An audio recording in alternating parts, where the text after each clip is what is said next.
hemos contado varias veces acá, es mucho más que un dolor de cabeza porque impacta en la calidad de vida de quienes lo padecen.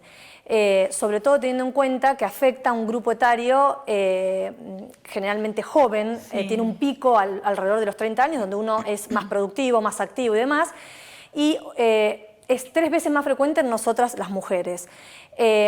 Es importante, este día es el Día de la Acción Internacional contra la Migraña, porque es un poco para visibilizar lo que sucede, ya que pasó a ser un problema de salud pública, porque los pacientes migrañosos son la primera causa de ausentismo laboral. Sí. No solamente eso, sino que cuando uno está trabajando y tiene una crisis de migraña, es más improductivo, digamos, no puede funcionar bien. Esto tiene un costo a nivel familiar, un costo social y un costo económico por la cantidad de fármacos que a veces se consumen. Entonces es muy importante concientizar que la migraña no es un dolor de cabeza común, hay que diagnosticarlo. De hecho, actualmente hay un trabajo que se está presentando, que hizo un grupo de cefaleas en Argentina, que la migraña en Argentina, el promedio de diagnóstico lleva 11 años y por lo menos se va o se visita a 3 especialistas diferentes. Vos fijate la cantidad de tiempo. Eso muchas veces pasa por la falta de información o porque se naturaliza.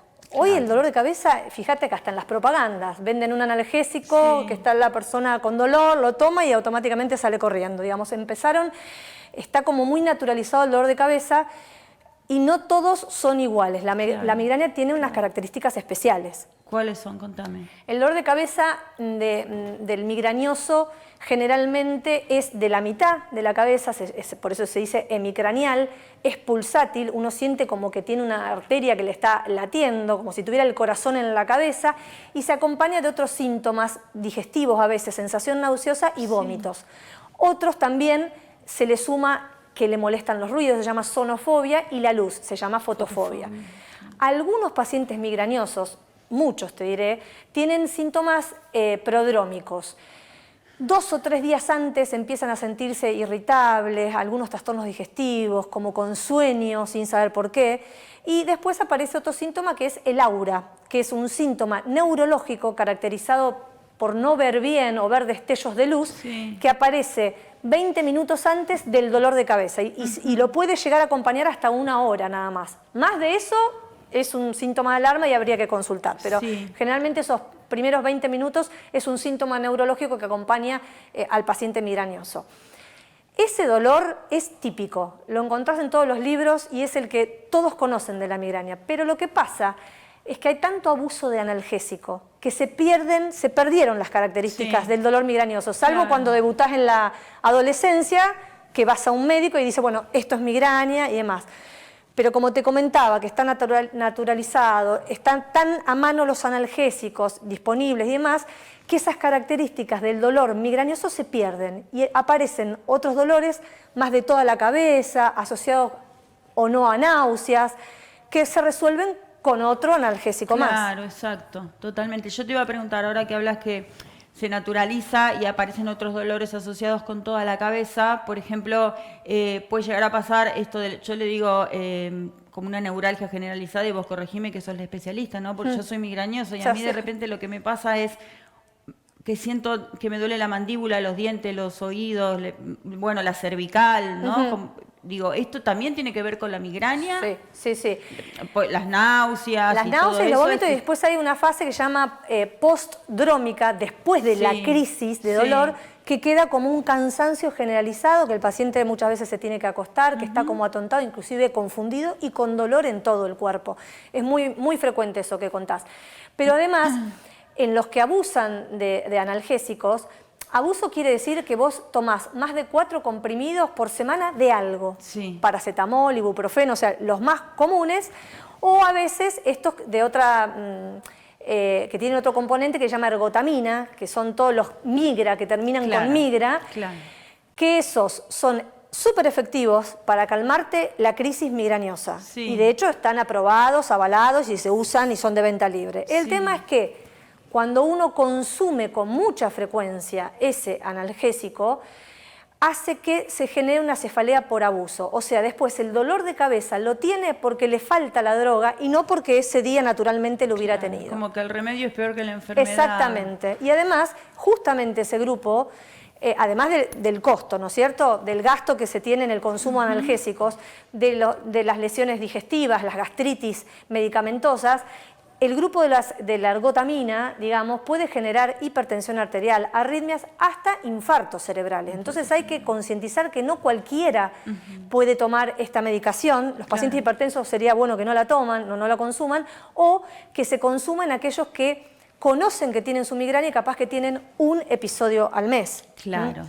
Claro, Hoy, no abusar. El famoso Migral, o sea, de cuando yo era chiquita, me acuerdo que lo debo haber heredado de mi papá, porque mi viejo, si no se tomaba un Migral, no le pasaba. Exacto. ¿Sí? Y yo lo he consumido mucho tiempo. Ahora, como te iba a preguntar, ¿está prohibido? No, no está prohibido. No, el Migral no, el común y el compuesto. Ninguno. Después tenés los otros como el paracetamol Migra, Ibu Migra. Todos tienen el analgésico con la ergotamina, porque, como vos dijiste, mi papá tenía en realidad...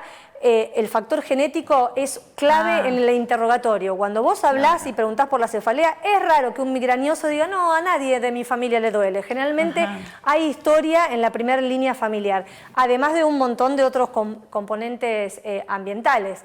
Pero bueno, en realidad lo importante a saber hoy es que si yo tengo un dolor de cabeza por semana, aunque esté estresado, me pasó algo y demás, es ya motivo para consultar a un médico. Puede ser un médico general, un médico clínico o eventualmente un neurólogo. De este trabajo se vio que la mayoría del diagnóstico lo lograba finalmente con el neurólogo. El neurólogo. Porque yo he conocido casos, discúlpame que te interrumpa, ¿no? De gente migrañosa que ha pasado por distintos especialistas, hasta fueron a ver otorrinos laringólogos, porque decía, no sé, otomigraña, por decirte algo, me lo han contado, no sé cuánto hay de cierto en esto, pero bueno, en este justamente transitar de la desesperación de que alguien te dé un diagnóstico y por qué tenés esa migraña, hace unos años atrás consultaban varios especialistas. En realidad hay un tipo de migraña que es la migraña vestibular, que es una migraña que ese síntoma neurológico que tenés, viste que yo te dije que podía ser del destello y demás, es vértigo. Entonces, capaz que tienen solo el vértigo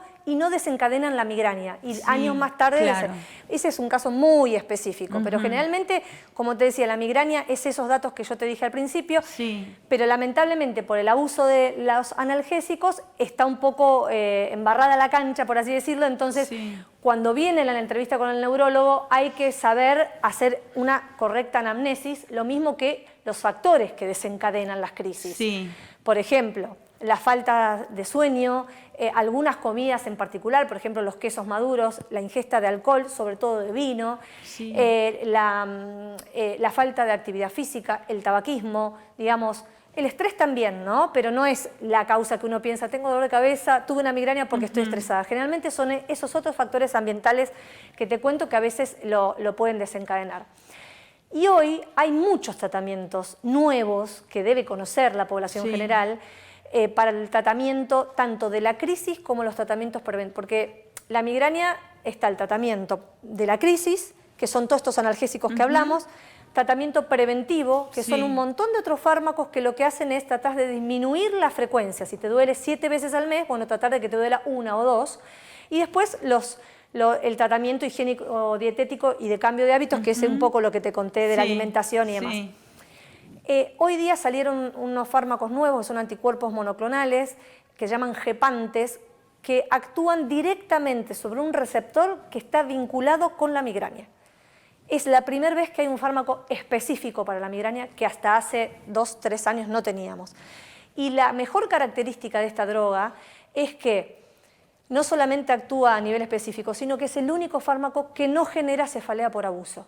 Entonces vos podés tomarlo tranquilamente sabiendo que no es que si vos tomás uno, pasado mañana tomás otro y pasado mañana tomás otro, después vas a tener esa cefalea transformada. Son muy costosos, obviamente, pero bueno, calculo que con el paso del tiempo y viendo costo-beneficio, lo que se va a ahorrar, digamos, a nivel de salud pública, van a estar más accesibles para la población general. Bien, y más allá de hacer este medicamento puntual se utiliza para el tratamiento preventivo, ¿no? Agudo sirve para la crisis, pero también tiene este doble trabajo, digamos, que Sí. es también actuar preventivamente. Bueno, por ejemplo, a ver, yo que en el medio de la migraña, o sea, empecé a darme cuenta que estoy teniendo síntomas porque uno ya se conoce, me dejé estar por alguna razón o no pude tomarlo antes. Bueno, lo tomo en agudo, ¿no? Este nuevo medicamento sirve. Ahora, de repente empiezo a ver destellos o el tema del aura, ¿no? Que te aparece un par de horas antes. Sería lo ideal, tal vez, para que la migraña no se vuelva tan intensa cuando se termina. Exactamente. Eso es primordial lo que estás diciendo, Dani, porque muchos dicen, no, ya se me va a pasar. No, es por esto. No. Y aguantan.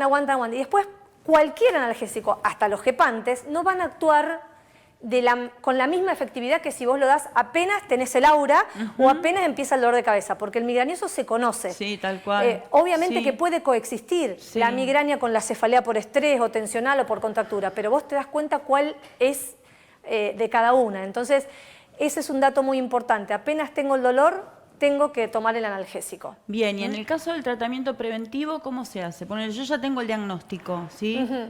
¿Cómo se hace? El tratamiento preventivo, hay distintas drogas, te voy a hablar de las más comunes y que todavía son efectivas, que en realidad fueron creadas para otras cosas, por ejemplo, para la epilepsia, entre otros, para el vértigo y demás, pero se vio que en los pacientes epilépticos que tenían migraña andaban muy bien con esas drogas, por eso se utilizan. Y es un fármaco que se tiene que dar todos los días, tengas o no tengas el dolor de cabeza.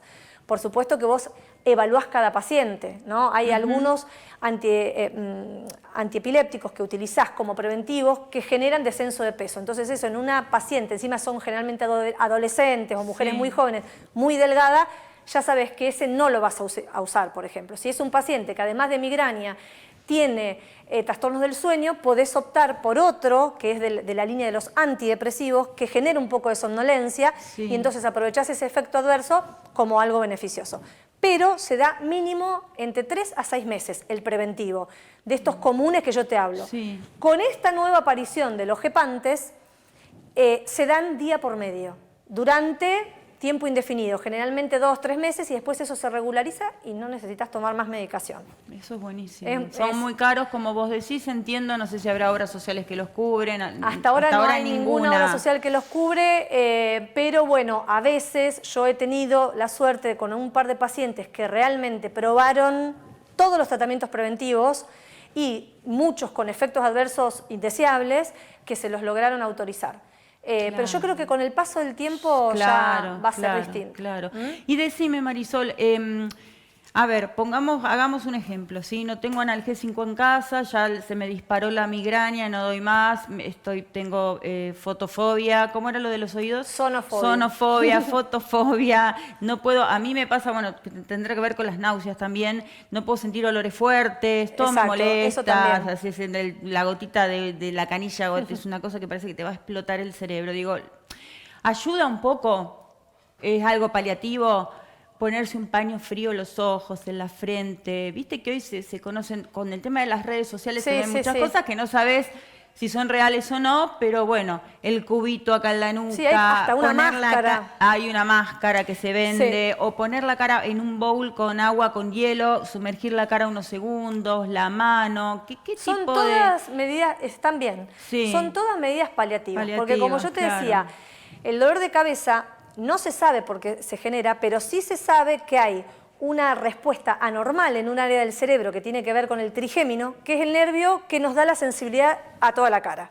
Entonces, hay una respuesta normal, se disparan, se liberan unas sustancias y eso inflama las meninges y da dolor de cabeza. Así es el resumen de lo que termina sucediendo. Entonces, el analgésico sirve para controlar la parte química, pero todas las otras medidas físicas que uno puede tomar, el frío es vasoconstrictor, entonces ayuda al dolor de cabeza, digamos, a disminuir el dolor de cabeza. Como dijimos, la fase final del dolor de cabeza es que las arterias se dilatan, hay vasodilatación. Al ponerte un paño frío, quieras o no, estás actuando en beneficiar ese dolor. Bajar las luces, poner un ambiente tranquilo, que no haya muchos ruidos, recostarse, digamos, esas son todas medidas físicas que siempre van a ayudar. Por supuesto, no es como el analgésico, lo ideal sería el analgésico cuanto antes, si no, analgésico y todas estas medidas, porque un ataque de migraña puede durar desde 1 hora hasta 72 horas, hasta 3 días. Entonces, viste, son los que terminan después en la guardia inyectándose. Con el corticoide. Corticoide, analgésico y demás, el combo. Bueno, hay que tratar de no llegar a eso. Exacto. Te iba a preguntar esto. Sí. Ustedes, los neurólogos, ¿el diagnóstico es clínico? O sea, justamente cuando el paciente responde determinadas cantidades de preguntas puntuales, ¿o consideran que si es necesario se tiene que hacer algún estudio? Siempre hay que hacer un estudio. Siempre. El diagnóstico, como vos bien lo dijiste, es clínico, porque vos preguntás todo esto, los antecedentes, lo revisás al paciente, etcétera. Pero existen causas secundarias de dolor de cabeza y son las que uno está obligado a descartar. Entonces, siempre en todo paciente que consulta por una cefalea nueva o porque cambiaron las características de su dolor de cabeza o se hizo más frecuente, más intenso y más, tiene indicación de hacer una neuroimagen.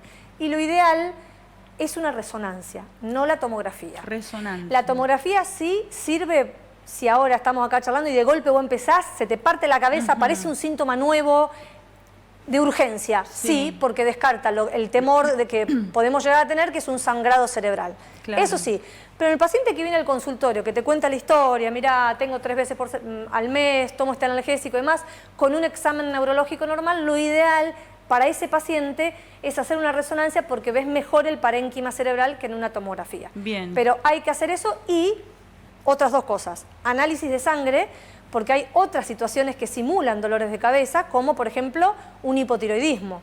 El hipotiroidismo crónico, no diagnosticado, y además se ve también en mujeres jóvenes, que son las más afectadas por migraña, también pueden dar dolor de cabeza. Entonces, un análisis de sangre con una rutina completa, un hemograma para descartar que no haya anemia, una TSH para descartar que no esté hipotiroideo, la resonancia y un chequeo con el oculista, con el oftalmólogo. Claro, también. Fundamental también. Es verdad. Esas 3 cosas, mínimo. ¿Resonancia con o sin contraste? Con contraste. O sea, el protocolo ideal es con gadolinio. Bien. Sí. Bien, y una vez que está el diagnóstico hecho, bueno, ya está. Seguramente me quedé algo por preguntarte, siempre te digo lo mismo, ahora cuando cortamos, vamos a la pausa, me quedo hablando con ella, digo, tengo que ir a verte y nunca lo hacemos. Nunca lo hago precisamente por el estilo de vida que estamos llevando. Bueno, ya iré, te lo prometo. Sí. Gracias, como siempre, Mari, muy clara en tus conceptos. Hasta la próxima, que siga.